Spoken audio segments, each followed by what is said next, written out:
Hey y'all, here's a quick mini breakdown of my most recent track, Miss Vacation.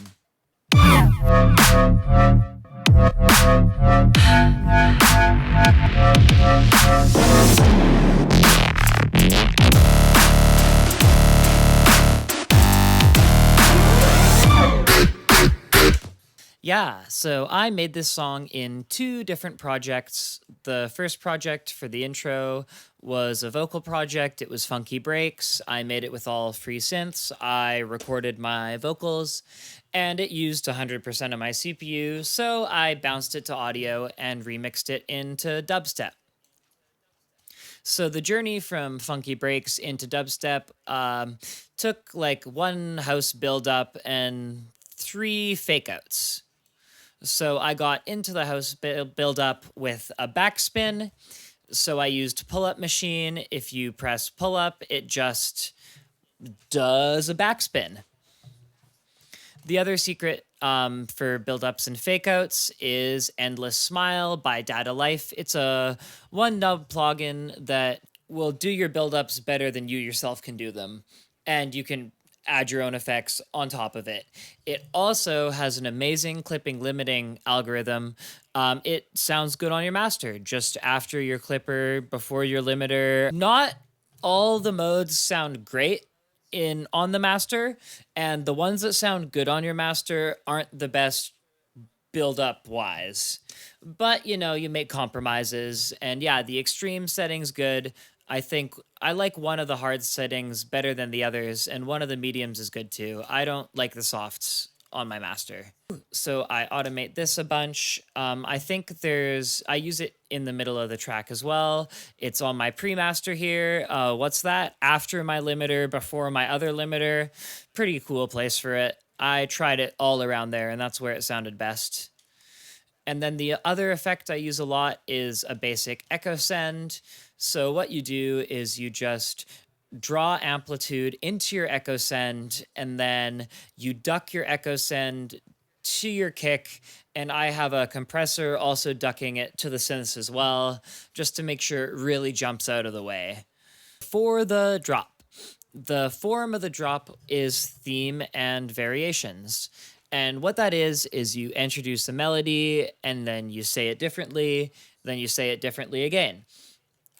So this one's just a call and answer between a wub and a sustain bass, then a different wub, sustained with different notes, fake out, even differenter wub, subdivided sustain, and blah, blah, blah, blah, blah. It changes all the time, but it's the same melody, and it's similar enough it really keeps the continuity. Now, I'm also doing a cool little Peekaboo Trick. You can pick this up just by listening to his music, but when he does call and answer, he gives each different part slightly different percussion, and I stole that right from him. So the sustain bass part has a swung, trap hi-hat, and an 808, so it really sounds like trap or West Coast bass. And then the wub part, it has offbeat haze, it has an offbeat open hat, and it really makes them sound different. And yeah, it was totally worth leaving out almost all other percussion just to severely crutch on this stuff here. One other thing I'm really proud of with this track is the Rockstar ducking. So I did the ducking for the sub first. I made the 808 first, then I copied the wub when I needed a wub. And I'm using Kilohertz Transient Shaper ducked to only the kick, like a little bit of pump here. And then I'm using duck, always after Transient Shaper, and it's going to the kick snare group. After that, I composed the entire song, and then I tried my default ducker on it, and it didn't sound great. So I put a decent amount of time into just getting the best damn ducking settings I could, and just to be really true to the unducked raw material. And oh my goodness, it sure did work. So I ended up only ducking the lows, the crossovers at 257 hertz. And I got this awesome shape here. It's kind of like an oblong S. And I also have an input filter And I just moved this around and listened. But what you usually do is try and find a filter placement that equally represents the kick and the clap. And yeah, I set it to a 30-second note. This is pretty fast, right? We're notating this in double time. It's really 70 BPM. So it's a 64th note. It's damn quick. It's snappy, but it sounds good. All right, now I didn't do much sound design in this project. I was on a major time crunch. I think it took me like 4 days or so, and all I had time to do was use my own presets. But I am pretty proud of a Neuro that I made somewhere up here. Nope, down there.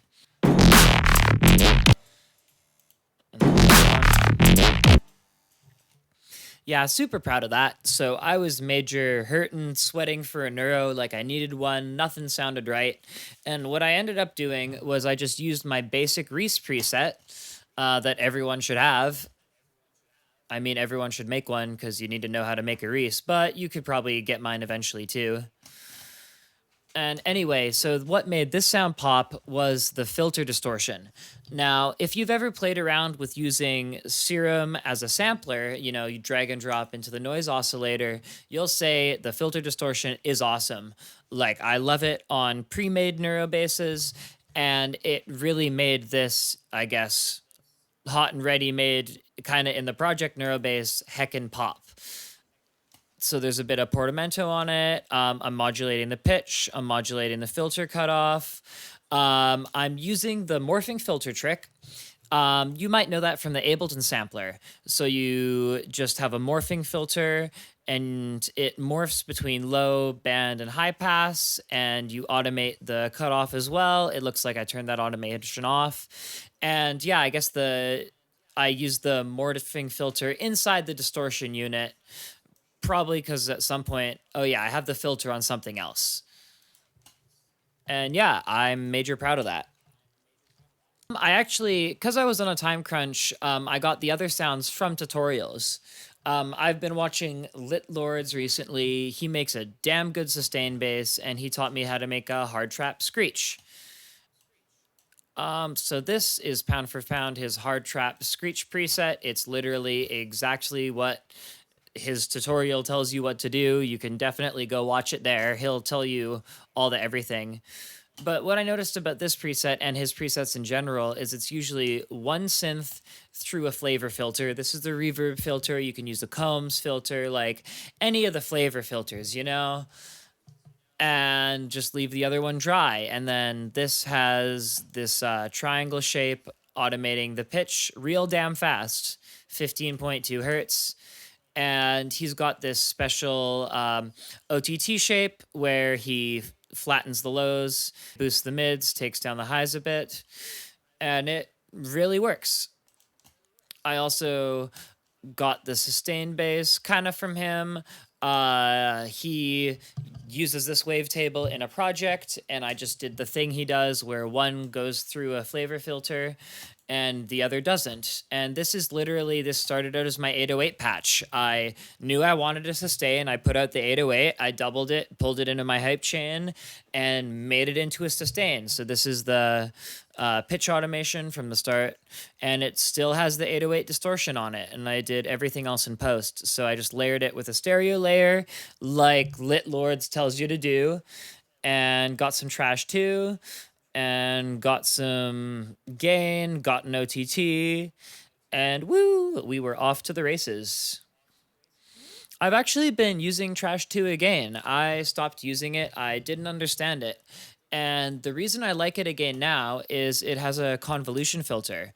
So I'll scrub through the presets just because I've recently discovered the wonderful world of convolution. And, you know, like multiband distortion on its own, like you got Fab Filter Stattern, you just have more user-friendly things. But, you know, add in a convolution unit as well as like all this other stuff that I barely ever use. Like, I'm pretty sure there's a decent scream filter in here. I think there's LFOs. Like, I've been major sleeping on this for years, and convolution brought me back. Oh yeah, I guess the last thing is the subs. So I just have my basic 808 for the sub. I made the waveform myself. That's the different sub.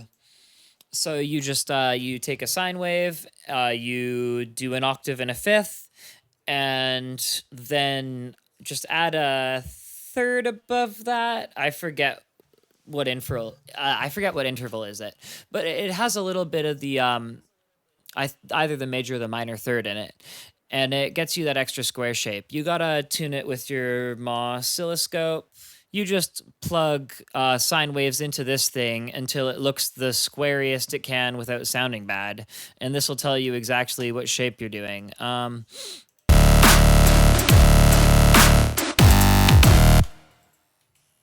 Yeah.